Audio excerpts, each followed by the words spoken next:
fact is that most next gen leaders, most younger people in a family system drive or accelerate organizational change, which is ancient and maybe obvious. So if you're 25, 35, or 45, or 55, and you're thinking, I've got this itch, I don't know what's next. Frankly, you are the one, or you and your siblings, or you and your cousins are the ones who will accelerate change. And I want to give you permission, because that's, boy, as old as any recorded stories in any culture in any corner of the world. So let's assume that next gens are going to accelerate organizational change. Let's just assume that. And let's assume there's going to be resistance from the older gens because they have a different belief system, perhaps, or values that they want to reinforce, and they really don't know how to accelerate. So they need some data. The utility of a 360 assessment process is just that. You know, when you go to a nurse or doctor, you get your blood pressure and your weight and heart rate and all that stuff. We don't do that well with family business systems.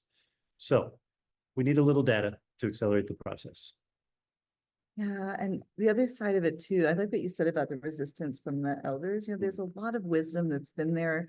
There's a lot of respect for the elders, and sometimes it can be harder to speak up. So the data helps.